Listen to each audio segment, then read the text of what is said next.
حدود القدره. ما تخشش تفتح اكثر من امكانياتك، كل هتلاقي البنك حجز عليك ورهن وعمل وباع بالبيع الجبري والكلام ده. طيب يبقى اذا شفنا المعروض في السوق 1 2 3 4 5 6 عقارات قدامي في المنطقه الفلانيه. طبعا الموقع بيفرق والارتفاعات بتفرق والريع الثابت بيفرق، والعماره لما تكون مؤجره للحكومه غير لما تكون في القطريه غير لما تكون للافراد. قصص كتيره كده اللي هي ايه يعني بتاخد استبيان عن العقار. طيب نخش بقى في الحته المهمه اللي هي دراسه الجدوى. احنا قلنا هتتبني على كذا حاجه: قدرتي الماليه، القيمه لهذا العقار. انا بدي لك مثال عماره، يعني عماره كذا. نخش بقى في حته التسمين العقاري. التسمين العقاري هو بيت القصيد، صح يا خليفه؟ صحيح. معانا مسمى كبير يعني راجل محترم، خليفه المسلماني. هذا التقييم العقاري يا جماعه هو اللي بيحط لك في الميزان. يقول لك العقار ده ارض بكام؟ عندك 3 طرق في التقييم. تقييم هندسي اللي هو ارض ومباني، الفوت بكام؟ سعر المتر البنيان بالتشطيب بتاعه يختلف لما تكون انت بتقيم فندق، لما بتقيم برج اداري، لما بتقيم برج سكني، لما بتقيم عماره سكنيه عاديه. نسبه التشطيب اللي هو بيقول لك المتر هنا يساوي 3000 ولا 4000 ولا 5000. في ناس بتوصل المتر معاه لحد 10000 لحد 9000 على حسب انت حاطط امكانيات ايه. يعني لما تحط زجاج في برج اللي هو الدبل واللي جوه غاز اللي هو مبرد، هل ده يتساوى مع الازاز العادي؟ شوف بقى كم متر في كم اختلف. اذا الفاسيلتيز والامكانيات اللي هو جوه المباني هي اللي بتقيم المتر. تجمع الاثنين على بعض يطلع لك قيمه العقار. طيب افترض العقار ده طلع ب 100 مليون مثلا، وهو مؤجر، والريع بتاعه ريع قوي. يعني ايه ريع قوي؟ يعني بيدر لي في الشهر مثلا اقدر ارجع راس المال بتاعي من هذا الدخل في حدود مثلا 10 سنوات 8 سنوات 10 سنوات. وطبعا دلوقتي زادت شويه بسبب ارتفاع سعر الارض، هي دي المشكله الاساسيه. لكن لو كان السعر السوقي ده او الدخل الشهري ده اللي هيجيب لي مردود راس المال بتاعي في خلال سنوات عديده يعني قصيره مثلا من 10 سنوات ونازل يعني، او 12 سنه دلوقتي مثلا، احسن ما تيجي من 15. طيب هنا اقيم ايه؟ اقيم على السعر السوقي، على الدخل. يبقى انت حتى لما تشتري وانت مطمئن، ولو هتبيع وانت مطمئن. اللي هيشتري منك برضه ناصر فاهم. التسمين الثالث اللي هو الجبري، لا قدر الله حصل اي ظروف مخله للايه؟ للتوازن العقاري، اللي هو بقى التسمين الجبري. انت بتشيل 10% من القيمه اللي انت قيمت عليها، عشان لو لا قدر الله دخل مزاد، اتباع بالقوه الجبريه، اي حاجه من دي، فانت برضه بتعمل حساب 10% لايه؟ احتياطي هذا البيع.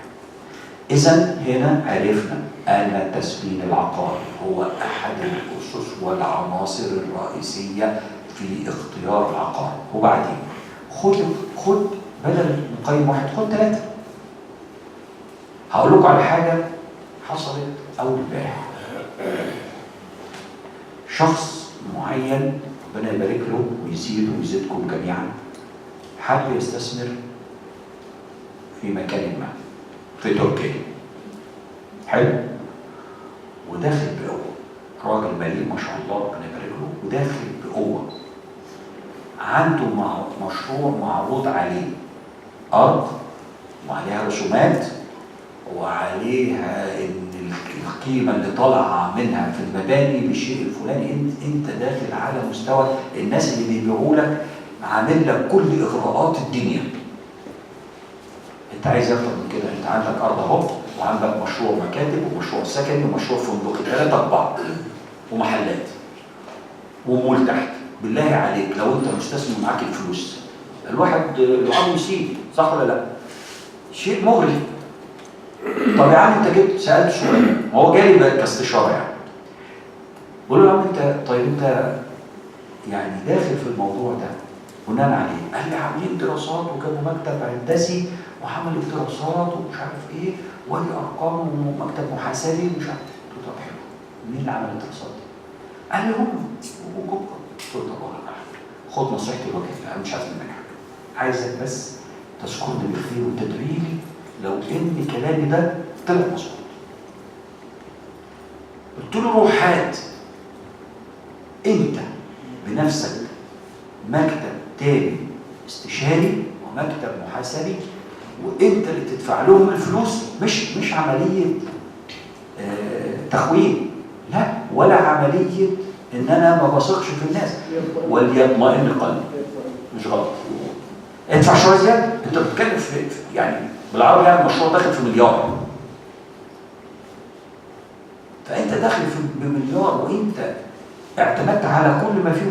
حياهم الله وكتر الله خيرهم وناس محترمين كل شيء، وايه المنع ان انت لما تجيب برضه ناس اذا حصل تطابق جاهد.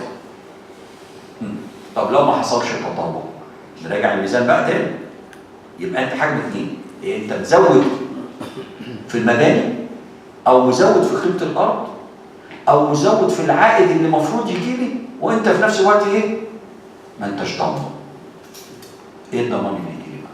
يبقى انا لما اعمل مقياس بالسوق، لان لما انزل شركه استشاريه تعمل لي دراسه سوق، ومكتب استشاري يعمل لي دراسه مباني، ومكتب تاني محاسبي يقول لي التكلفه الحقيقيه، انا غلطان؟ يبقى انا كده ايه؟ بامن راس المال، وهذا استثمار مغري، خلي بالك الكل يتمنى فيه. يعني لو انا وانت وكل واحد عنده المليار يروح يخش وهو مرتاح، لكن قبل ما تقول انا مرتاح ولا مش مرتاح ادرس وحط من جنبك انت رجالتك بفلوسك عشان تعرف الصح من الغلط. اوعى لا يطمئن قلبك يا اخي، ولا يطمئن قلبك، مش غلط. هي مره واحده تشتغلها صح هتستثمر صح. ماشي؟ طيب ده بالنسبه لايه؟ استثمارات الدول، خلي بالك، او الاستثمارات الخارجيه. نعم. في التمويل العقاري بقى عنصر. انت النهارده لو جت في قطر، انا اقول لك يمكن 80% في قطر اغلبيتهم معاهم فلوس بس يحب يخش بنك. ليه يا سالم؟ ليه؟ واحد او تكون مش معايا. ليه النهارده لما يكون معاك فلوس في جيبك في مخباك وبعدين انت داخل تشتري عماره وما بتشتريش بفلوسك، تشتري من البنك، دخل البنك معاك ليه؟ في ناس بتحب تحط وديعه، يعني تستثمرها كوديعه. لا، ليه بتدخل البنك؟ ما انت فلوسك معاك، العماره دي ب 100 مليون وانت معاك ال 100 مليون. دخل بنك ليه؟ ما البنك عارف منك فوائد، صح؟ صح ولا لا؟ طيب مصداقية أعلى. ها؟ مصداقية أعلى. مصداقية أعلى. في ايه؟ عند العميل يعني زي ما لا، انت بتحمل نفسك فوائد. انا بقول لك هو 100 مليون، لما يجي يشتروا لك البنك او يخش معاك البنك هيكلفك كام؟ 120 مليون مثلا. صح يا شفاف ولا لا؟ صح. طيب اتفضل. بحاول اقلل الريسك قدر المستطاع. احنا في جوائز على فكره للردود الكويسه ان شاء الله. بحاول اقلل الريسك قدر المستطاع. الريسك على راس المال نفسه، المخاطره بحاول اقللها قدر المستطاع. عنصر. اسمع خليفه بقى بتاع شغل البنوك بقى. اتفضل. ايوه بس ايوه مساء الخير دكتور. مساء النور. الله يبارك فيك. واحد فيك من هذه الجلسه، ويعني سعداء الله يبارك فيك. وجودك من اخوانك المحبين. الله يبارك فيك. اهلا وسهلا. تعال كده يا وليد، انت راسك كده مش مخليني اشوف الراجل. ايوه كده انزل شويه عشان طويل. ايوه احنا مبسوطين اول شيء الله يبارك فيك. بالتمثيليه الثقافيه العقاريه. اعتقد ان هذه الجلسه يلمس ما يلمس المواطن والمقيم على حد سواء. فاعتقد ان هذه من الاشياء اللي يجب ان تناقش على مستوى اكثر. احنا من خلال وسائل الاعلام المقروءه والمسموعه جالسين نعمل لقاءات ومشاركه في ندوات. فاعتقد ان هذه الجلسه الان مع وسائل الاعلام الاخرى في شرح للمواطنين المقيمين. انت محق، وانا شكرت الحقيقه ان اول مره اشوف هذا النادي الفاضل المثقف والمثقفين حرك بالنسبه للتمويل العقاري ايوه والاستثمار المالي، كنت خططت انه 100 مليون، هل تحط 100 مليون مره واحده في الاستثمار او تخلي 20%؟ الاستثمار دائما كبار المستثمرين، اكبر مستثمر واصغر مستثمر دائما يفضل يحط 30% و70%. في عده اسباب ما في مجال نقدر نحصرها، انت وانا عارفين شو اهم الاسباب؟ انا عايز حته لو انت معاك يا خليفه 100 مليون قدامك عماره في ريب المحمود نعم وعايز تشتريها وفلوسك في مخبأ زي ما بيقولوا، خلينا ناخد المصطلحات القطريه في مخبأ، تروح تشتريها كاش ولا تدخل معاك بنك؟ ما في شك، انا ما اشتري كاش.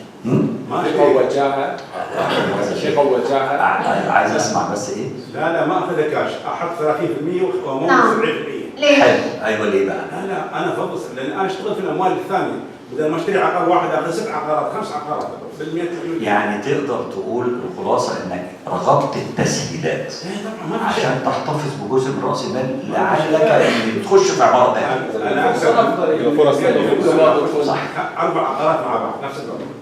شفت بقى؟ يبقى اذا هنا في ايه؟ اسمها التمويل، اثر التمويل في الاستثمار. التمويل وبعدين خلي بالك انت مش بتروح لبنك واحد. نعم. انا عارف النظام بنك واثنين وثلاثه وتشوف احسن واحد اللي بيدخل منك 30% ولا 25% ولا 35%. ها؟ صح؟ عشان كده ايه؟ زاد. طبعا ما فيش بنك بيديك كده، بيكون مقيم، بيقيم العقار عشان يضمن فلوسه. ما بيديش كده. طيب مؤاخذة. شكرا اولا لمقدمتك الطيبه، وانت راجل اصيل معروف يعني ما شاء الله. اتفضل. تسأل ميسر للثقة والثقة يعني تفضل الميكروفون. للثقة يعني لثقة الناس، لكسب ثقة الناس، كسب انه والله البنك الفلاني مول المشروع هذا، فهو يعني البنك الفلاني واضع له ثقة عن المشروع، فالرجل يعمل المشروع هذا. لا يعني البنك اوكي عايز يشغل فلوس. قصد المستثمر نفسه لما يجون الزباين ولما يجون العملاء ايوه فيكسب ثقه من ان البنك الفلاني اللي يعني معروف كبير كذا انه ممول المشروع هذا، فيكسب ثقه وجاهه في نفس الوقت المشروع. شوف يا شيخ انا ما بحبش اخذ في الاستثمار. هو البنك في النهايه حياخذ فوائده، البنك في النهايه حياخذ ارباح، لكن هو لما يكون ممول البنك هذا البنك ما يمول الا مشروع يكون موثوق يعني ومضمون يعني. طيب تمويل البنك يعطي ثقة وجاهه. شغل البنك اولا انا بحسبها حسبة استثمار، مش وجاهه قدر ما هي استثمار. يعني ايه؟ يعني انا بقول النهارده فايدتي فين؟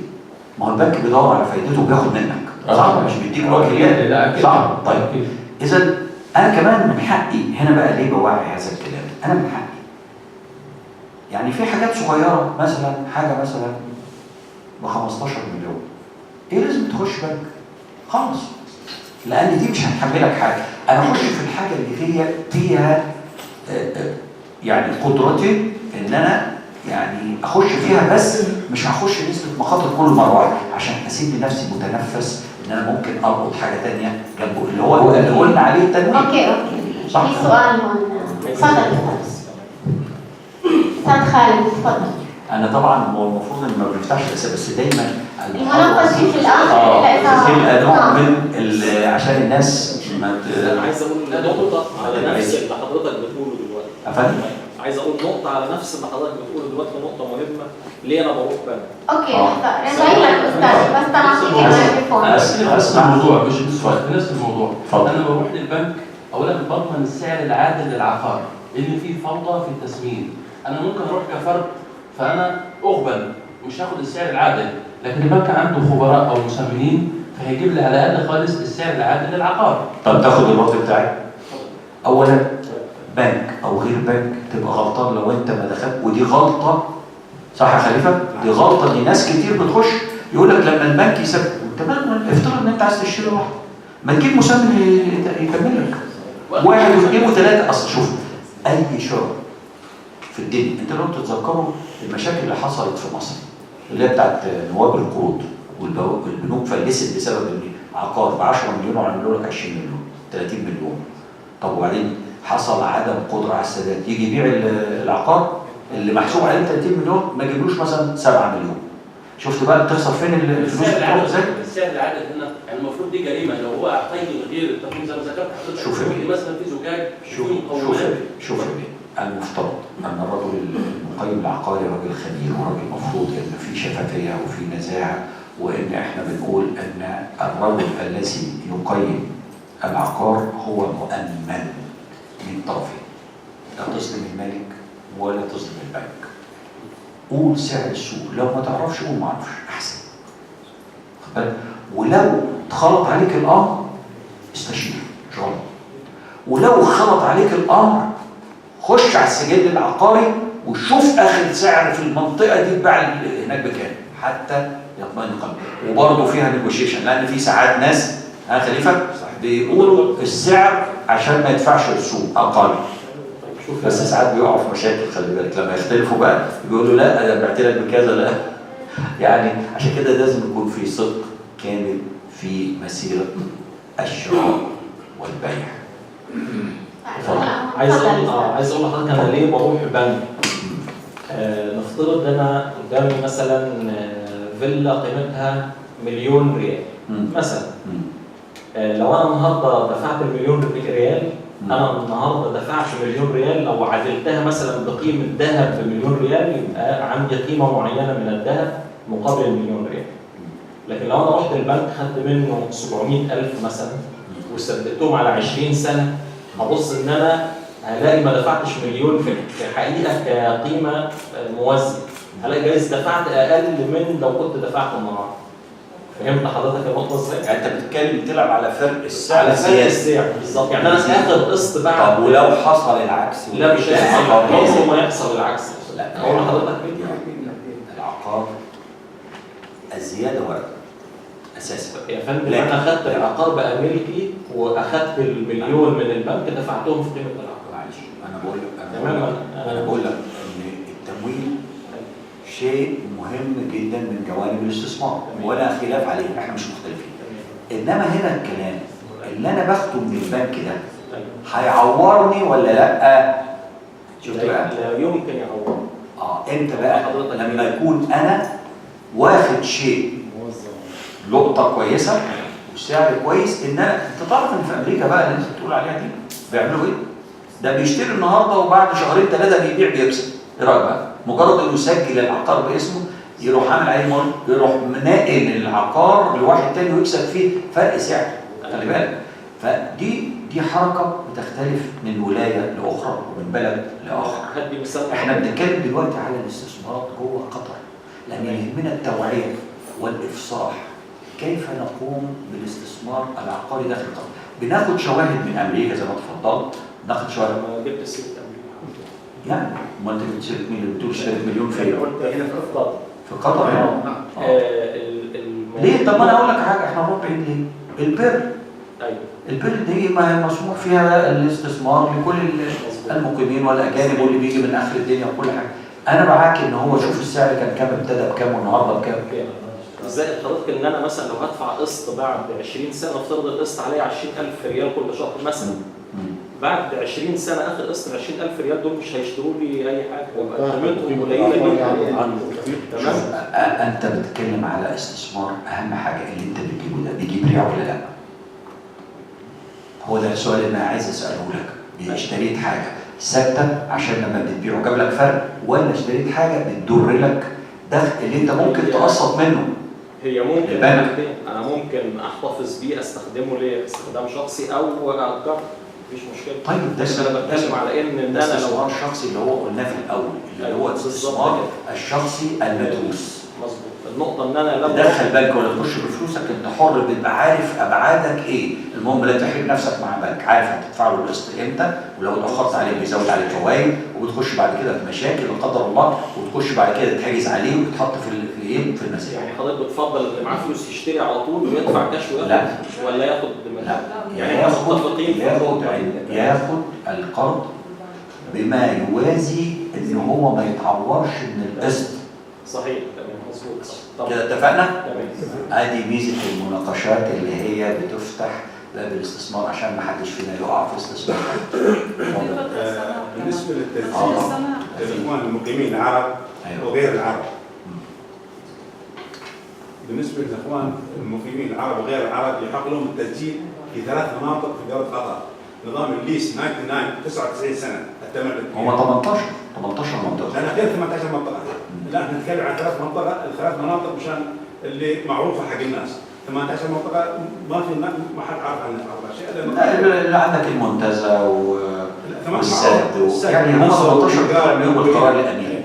لكن انا بدي اركز على منطقه اللؤلؤه والوسيل والقطيفيه. صح. لكن حتى في الوسيل في بعض المناطق لا ما تنباع عليه نظام البلاد. ما تسدد لان القطريه فقط. اللي منطقه ملكيه الايجار، شركه الايجار. احنا بنحترم القانون. ايوه. لكن في عندك العمارات المبنيه هناك شاب 19 سنه تستثمر فيها، تدفع بالاقساط المريحه، ملكيتها تعود لك، تبيعها مره ثانيه ثالثه ما عندك اي اشكال. جات الدوله فتحت مناطق ثانيه اللي مثل ما تفرض فيه 18 منطقه. اللي الشراء فقط لمده 19 سنه استعمال شخصي او الاستثمار. صح. والبيع بعد مرور 3 سنوات حاليا او 5 سنوات. مظبوط. حق لك تتصرف فيها. حتى في التشريع الان الجديد اللي يمكن يحصل عليه اقامه مالك الشغله، وهذا قيد الدراسه. تعرف ده بقى ايه يا خليفه؟ نعم. عارف ده بقى ايه؟ ده اسمه الذكاء الاستثمار. نعم. الخطري. بيعرف ازاي يجيب فلوس المقيمين والاجانب، وده ذكاء استثماري عقاري. فتحت لهم اماكن ومناطق. ليه تروح تشتري في تركيا؟ النهارده اغلبيه الاخوه القطريين كلهم يعني ممكن اول حاجه استثمر في بلده مش غلط، وبعدين استثمر بره. يعني انت النهارده لما يكون عندك مثلا 5 6 عمارات زي يعني في البير مثلا ولا حاجه، او سوري 5 6 شقق مش هقول لك عمارات، وانت بتاجرهم وكنت واخدهم مثلا متر ب 12000، النهارده المتر مثلا 17 18. صح؟ الاستثمار نجح ولا لا؟ شفت بقى؟ وانا بقول لك ان الدوله التي لديها من الذكاء الاستثماري، وانا بحيي قطر لان فعلا عرفت تجذب فلوس الناس. كذلك دبي، خلي بالك دبي بقى بتلعب على ايه بقى؟ حته ثانيه خالص، سياحه. السياحه في دبي هي اللي حركت الدنيا، وهي اللي فتحت المجالات، وهي اللي قعدت. فاذا كل دوله لازم يبقى عندها حاجه اسمها كونسبت، اللي هو فكر استثماري يحقق لها الاستثمار باعلى درجاته. شوف هو بيخليك تستثمر عنده وهو بيروح يشتري بره برضه، ده ذكاء. عشان برضه ما تحطش البيت كله في يعني يجذب فلوس الناس، وهو بيروح يشتري بره عشان يوزع المخاطر ويشتري الاصول اللي هي تزيد ولا تنقص. طيب نخش بعد كده بقى ايه؟ شيخ علي انت شفاك، انت اكيد بتدي محاضره ثانيه عايز اعرف بتقول ايه؟ احسن استرداد المناقشه في الاخر. استرداد راس المال يا جماعه. في مين فينا في الدنيا ربنا خلقه اداله قرشين مش عايز يرميهم ويرجعهم تاني وعليهم ربح؟ في مين؟ احنا متفقين خلاص؟ يبقى ده ايه؟ اول عناصر الاستثمار الحقيقيه. في كل شيء ان شاء الله يا رب معاك 100,000. عايز تعمل 100,000 وتاخد منهم عائد وتأمنه وتزيد الثمن كمان. فكلنا عايزين استثمار. طيب ترجع بقى ال 100,000 دي في كام؟ في واحد مثلا في مصر، اديك مثلا في مصر اشترى حته ارض فدان زراعي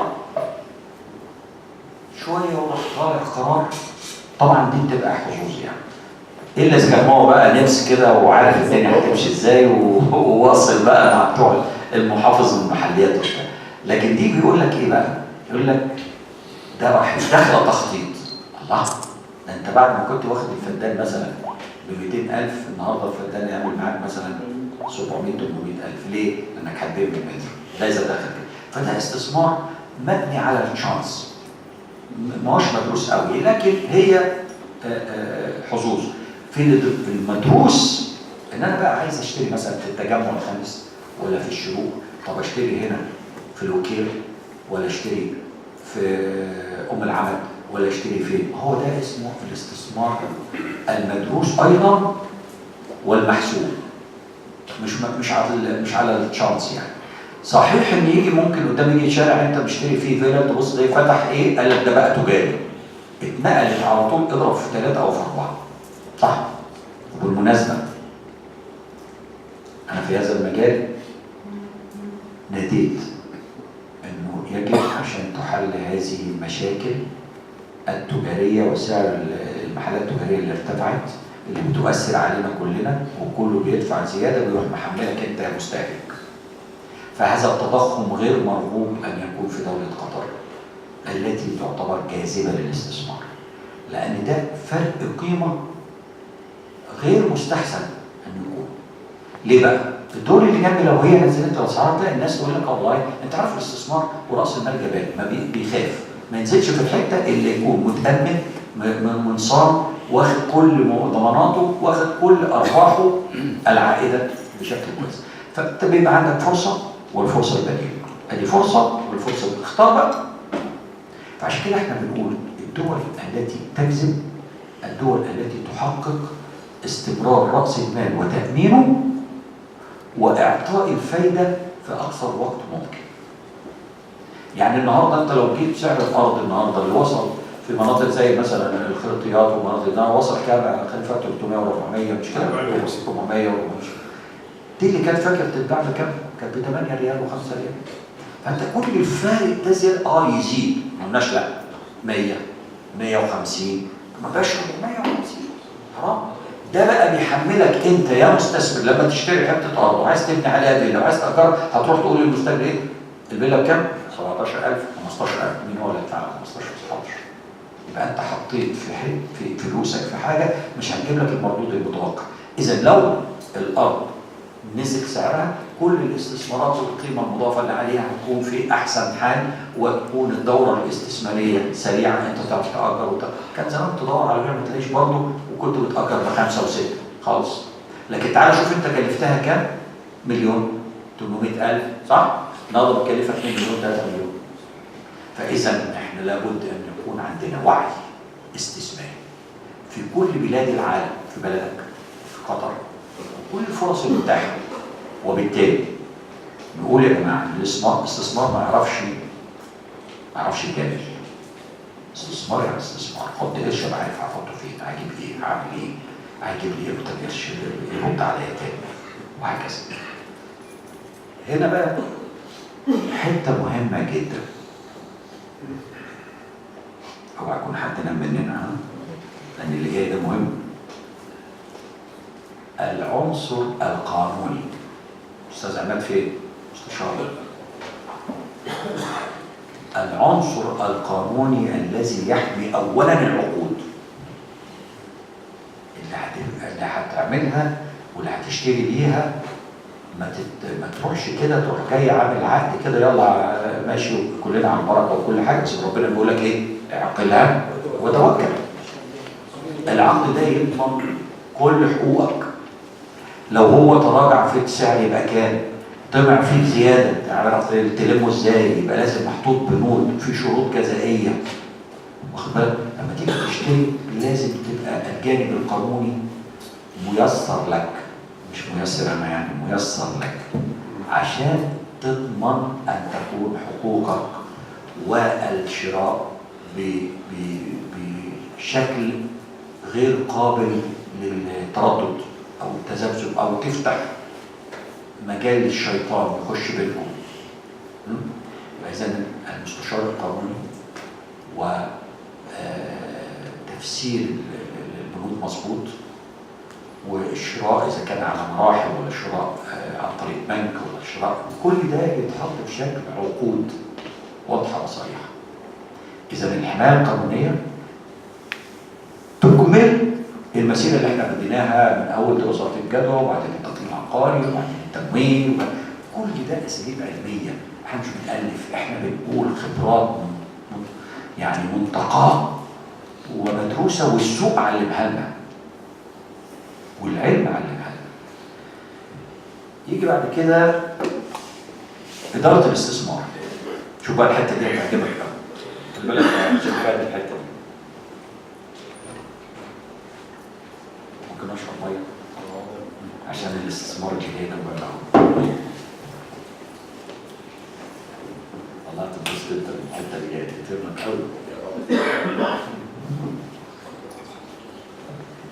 لما اكون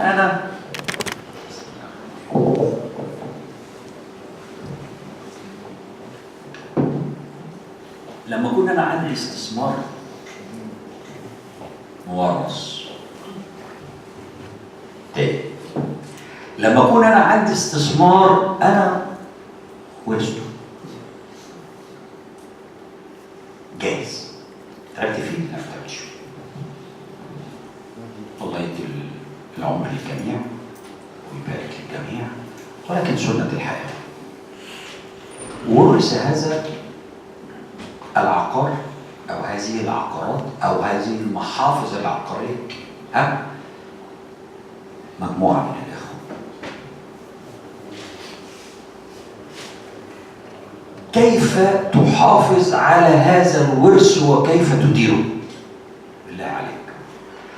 عندي حلين: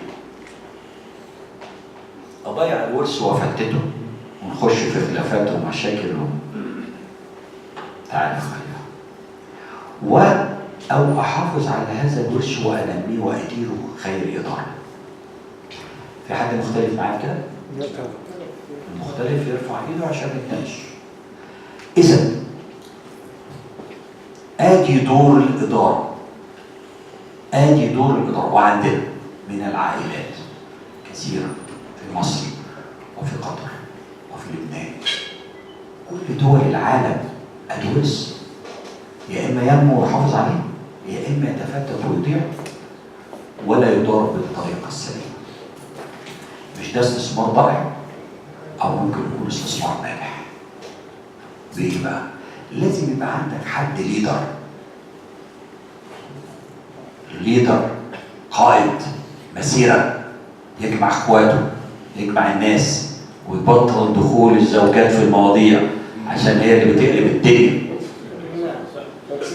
مع احترام السيدات اللي موجوده مش كلهم طبعا، انتوا لا، انتوا ملايكه